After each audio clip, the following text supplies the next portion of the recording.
Bonsoir à tous, bienvenue dans 85 chrono, le vestiaire. C'est le deuxième rendez-vous sport du lundi sur TV Vendée. Durant cette émission, on va parler football avec nos trois invités du club de l'Étoile sportive ornésienne Football Vendée La Roche-sur-Yon. Je ne vais peut-être pas dire le nom en entier tout au long de l'émission, plus connu sous le nom de l'ESO La Roche, avec la coprésidente Malika Bousso. Bonsoir Malika. Bonsoir. Et en face de vous, les deux entraîneurs. Fabrice Bouillet tout d'abord, bonsoir. Bonsoir. Entraîneur de l'équipe féminine en Division 2. Et Julien Cyclon, bonsoir Julien. Bonsoir. Coach de l'équipe masculine en Régional 1, mais qui surtout disputait le 7e tour de la Coupe de France ce week-end, alors que les filles jouaient face au FC Nantes ce dimanche. On y reviendra dans quelques instants. On va commencer avec ce match de Coupe de France face au Mans, équipe de National, et une défaite, donc 4-1 face à cette équipe du Mans qui évolue 3 divisions au-dessus. 4 buts de l'attaquant du Mans, Macalou, et une réduction du score de Nsinghi en fin de match pour La Roche-SO.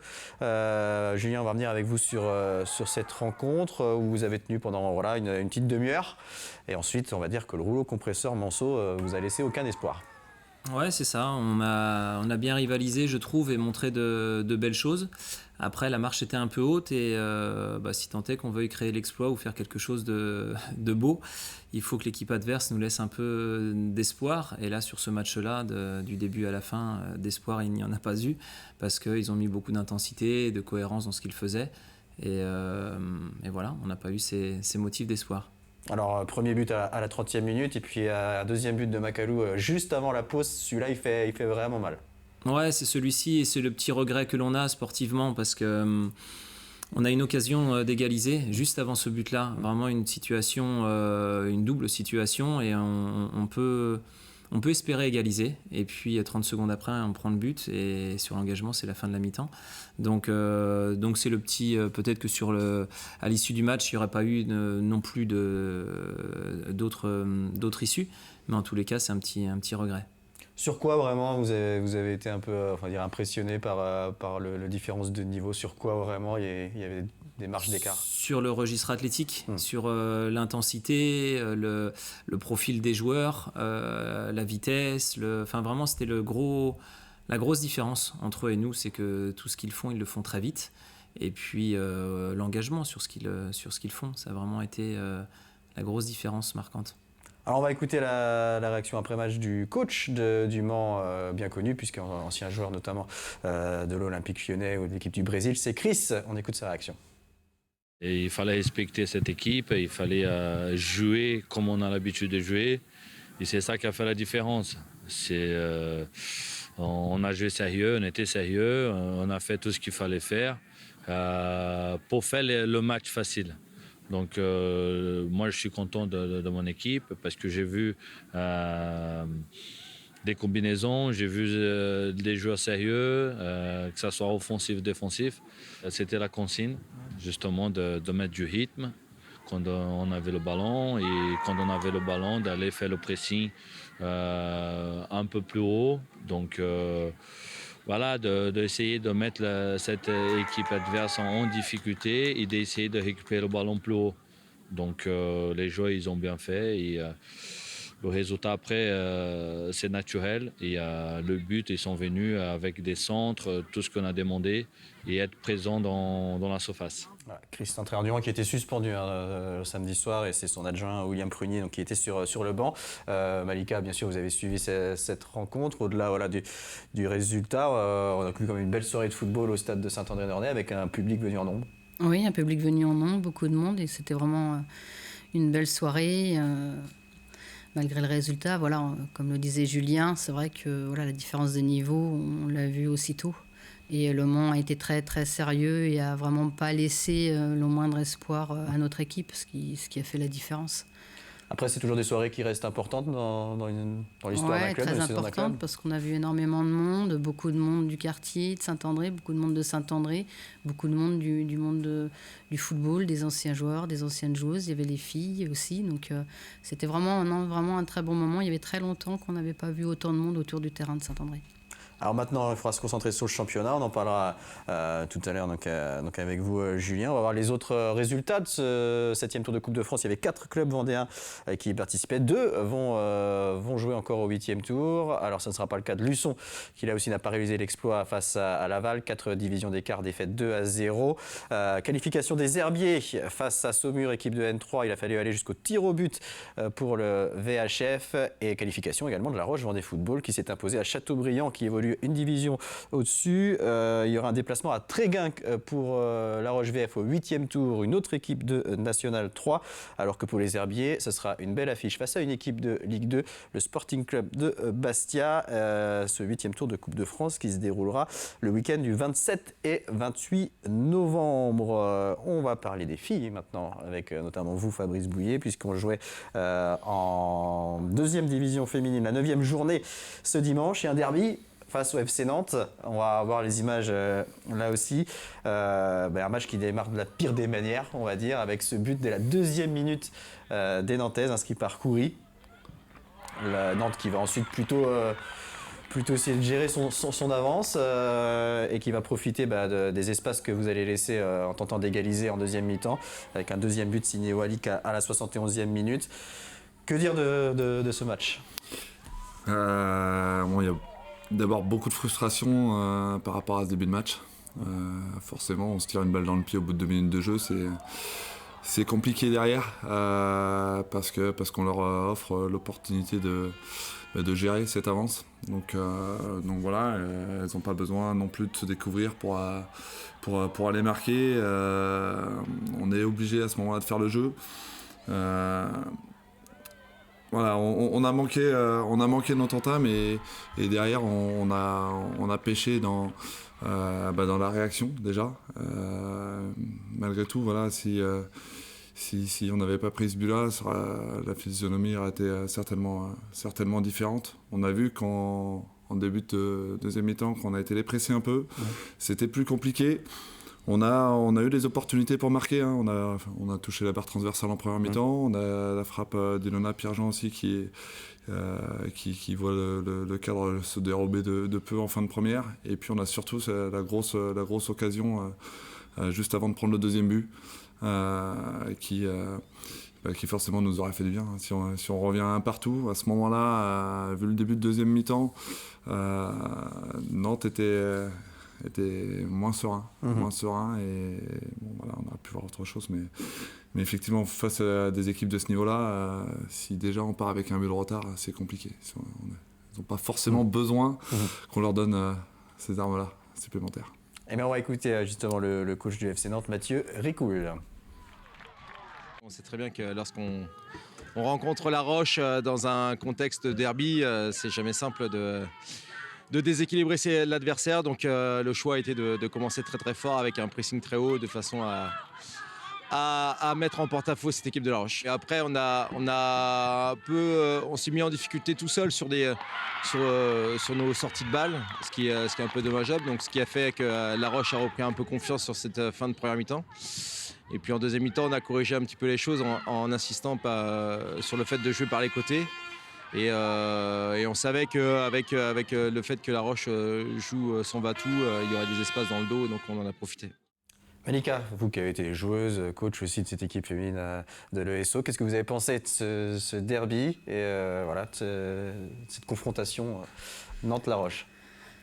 Par rapport à la confrontation, quand on regarde le contenu du match, on n'est pas du tout loin du FC Nantes par rapport quand on voit le match. Il n'y a pas un fossé entre les deux équipes. Ce qui a fait la différence, c'est de prendre un but au bout de 2 minutes. C'est vrai que vous mettez une balle dans le pied, vous courez après, vous prenez des risques.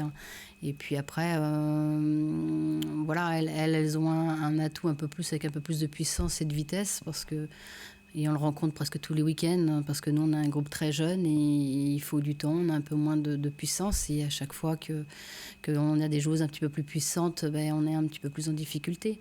Mais dans le contenu lui-même, il n'y a pas tellement de différence entre les deux équipes, quoi.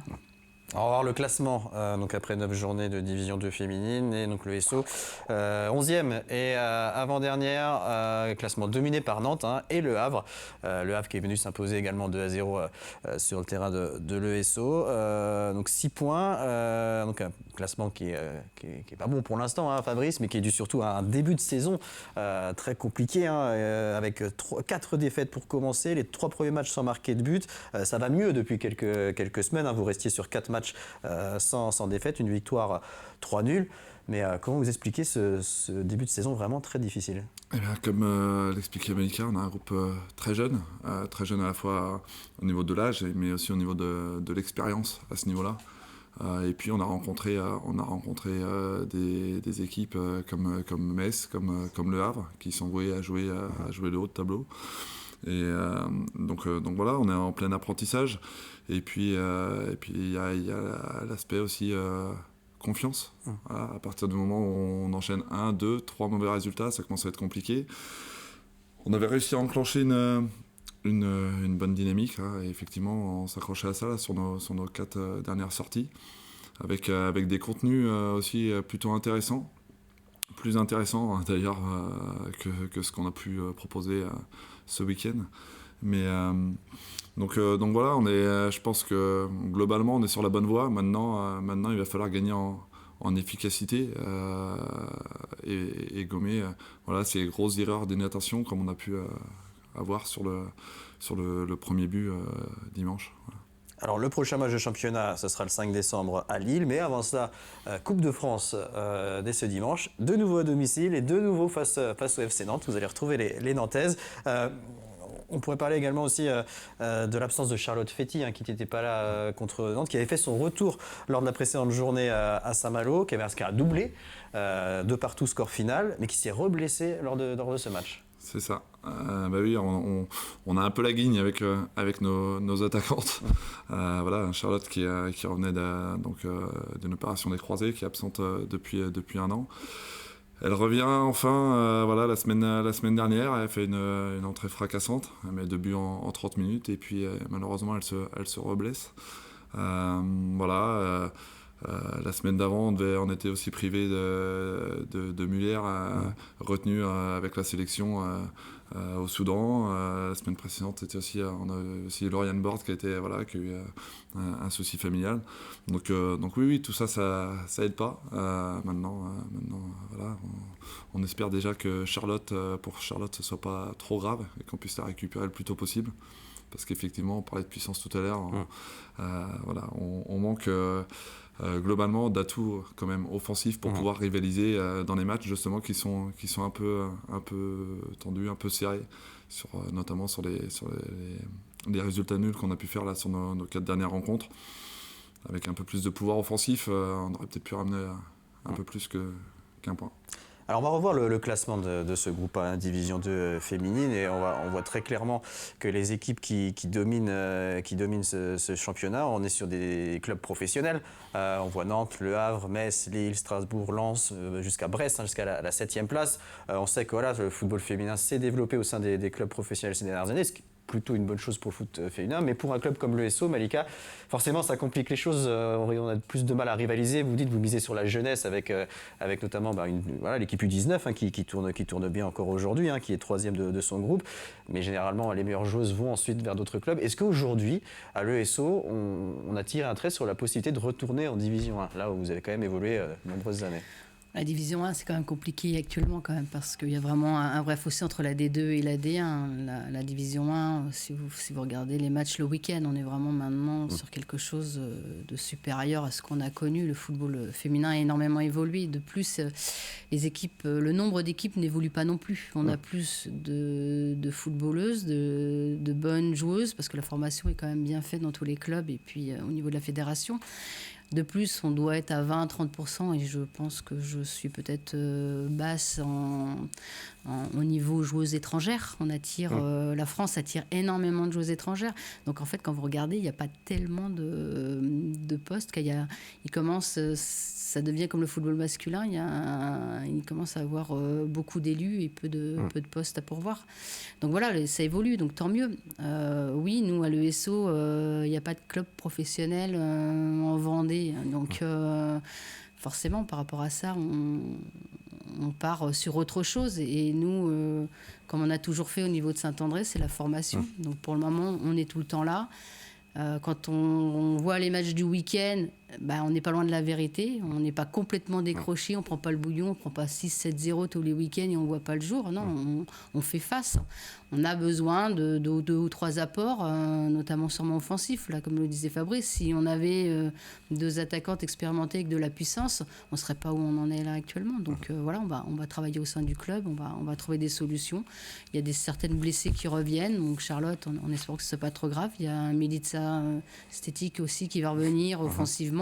Donc quand on aura aussi tout le groupe offensif, voilà, c'est ce qui nous manque quand vous regardez vraiment les résultats et quand vous regardez le contenu.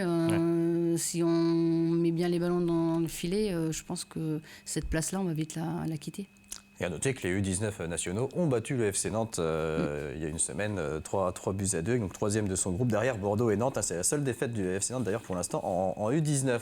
On retourne aux garçons avec vous Julien, donc, et au championnat régional 1. Vous êtes 5e actuellement, on va voir le classement d'ailleurs, mais avec 2 matchs en moins, 3 victoires, 1 nul, 1 défaite. La défaite d'ailleurs c'était lors de votre dernier match de championnat à Mayenne, chez le leader, seule équipe invaincue du groupe. Vous avez commencé par 2 victoires face à la Ferté-Bernard et à la Suze, un match nul face aux Herbiers, une victoire à Sablé. Est-ce qu'on peut peut-être espérer que cette saison, pour la première fois, le SO atteindrait le niveau national, puisque vous n'avez jamais été plus haut que la DH ou la régionale 1? Ouais, tout à fait. C'est un début de saison qui dépasse largement le cadre de nos espérances. Je disais aux garçons, quand on a repris l'entraînement fin juillet, si on nous avait dit début novembre ou fin octobre là, qu'on serait premier et toujours qualifié en Coupe de France, on aurait signé sans peut-être trop y croire. Et bon, voilà, ils ont écrit les choses pour que ça se passe ainsi, donc bravo et félicitations à eux. Maintenant, on a toujours envie d'être là-haut. Donc là, on y est, pourvu que ça dure le plus longtemps possible. On a 2 matchs de retard, on a un déplacement compliqué à Angers le week-end prochain. Mais forcément, qu'on se raccroche à ça et qu'on a envie que ça dure, bien évidemment. Voilà, faudrait demander à nos dirigeants si c'est une ambition que d'être là-haut et d'accrocher le national. Je suis pas sûr qu'ils répondraient positivement parce qu'on on prendra avec plaisir, hein, bien sûr. Mais en tous les cas, c'était un classement qui dépasse ce que l'on espérait. Maintenant, joueurs, entraîneurs, si on peut être là-haut, tant mieux, et on a envie d'y être.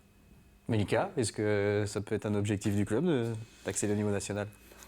Le club n'a jamais refusé, une montée, ça ne se refuse pas. Donc après, après c'est les moyens à mettre vis-à-vis du niveau où vous jouez. Mais une Nationale 3, on reste dans la région, pourquoi pas. En tout cas, il faut que les joueurs et le staff y croient et puis se donnent l'objectif. Après, les dirigeants, on travaillera en conséquence et puis on mettra les jalons comme on a toujours fait à Saint-André. Voilà, l'objectif du club, c'est que le club vive bien et le club vive avec ses équipes.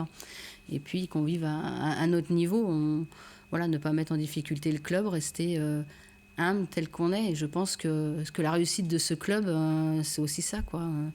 Comme le dit Julien, que ce soit les gars ou les filles, avec nos moyens, on fait des résultats. Donc continuons comme ça. Et puis on sait qu'un bon parcours en Coupe de France, ça aide toujours aussi à créer une dynamique, une cohésion dans l'équipe. Donc prochain rendez-vous face à Angers ce week-end. Il y aura ensuite la réception de Rezé le 27 novembre et la réception d'Orvaux le 4 décembre. Et donc pour les filles, c'est ce dimanche face au FC Nantes, premier tour de Coupe de France et donc éventuellement un deuxième tour le 16 décembre si vous vous qualifiez. Merci beaucoup à vous trois. On vous souhaite une excellente saison en division 2 féminine, en régional 1, en U19 nationaux dans tous les niveaux. Merci à vous de nous avoir suivis. Je vous donne rendez-vous jeudi pour 85 chrono, l'agenda où on parlera de la Coupe de France de VTT Trial qui se tiendra au Vent d'Espace ce week-end. Très bonne soirée à tous.